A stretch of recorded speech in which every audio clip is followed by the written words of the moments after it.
My name is Emily, and I'm a fan of bodybuilding. Why do I say that? It started because my dad was a bodybuilder. When I was a little tiny, not that much shorter than now because I don't think I've really grown, I was running around in the gym because my dad owned his own muscle gym. And it led on to him managing Sweat Club, which is the first commercial gym in Malaysia. But prior to gym, I was also heavily into sports. I used to run track, I used to do high jump. Yeah, cannot tell, right? I'm like this high, but I used to do high jump. It was like challenging, but I did it. And I used to, when I moved to America, I auditioned for the basketball team and I played rugby in high school.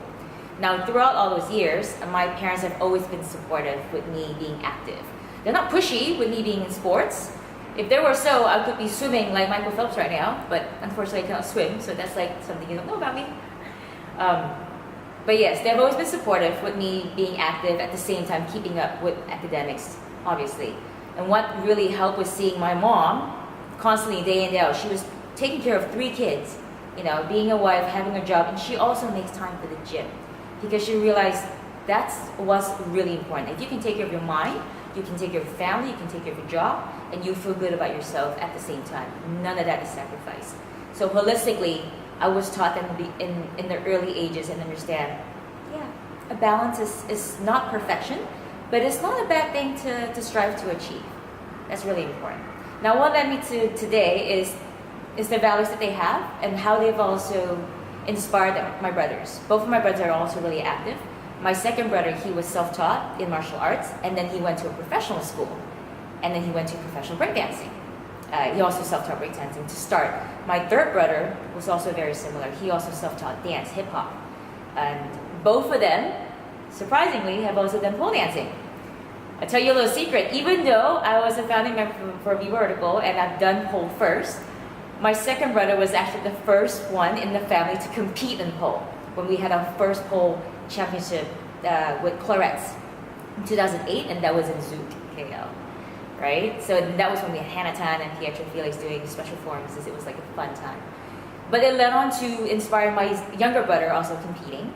So my whole family now all of a sudden are like pole athletes.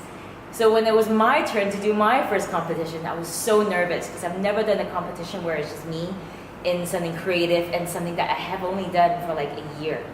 But what surprised me most is that I won it, and it gave me huge confidence to again go to a bigger competition in Japan, where I made the finals. I didn't win, but I made the finals, and the fact that I had pushed myself to a level which I didn't think I could achieve was enough, and that was rewarding, and that kept me going. And I think this is important for people to understand that no matter what you are doing in life, as much as you love whatever you're doing, there's always going to be the next step, the next level. You will always find ways to improve yourself. I found ways to improve myself through business management, through trying different sports, through competing in different sports, making new friends, and trying something new, even if it's something like swimming underwater. It's new for me, and I choke and drink water, but you gotta try it anyway. So if the world ends, you might die. Bring it up on the positive note, back on today, that has also led me to travel all around the world. With all the sports that I've done, I've been grateful to have opportunities to travel around the world teaching and performing, which led me to now being based in Hong Kong. I started managing a Pilates studio, but now I'm a business development manager for a fitness education distribution company, which is a huge thing for me because education is still a big part of my life. I'm a master instructor for TRX, so I teach certification courses for TRX. And now with a new one called Pavi Gym. They're not exactly new, they're about 5 years in the industry, but they're new because they're innovative.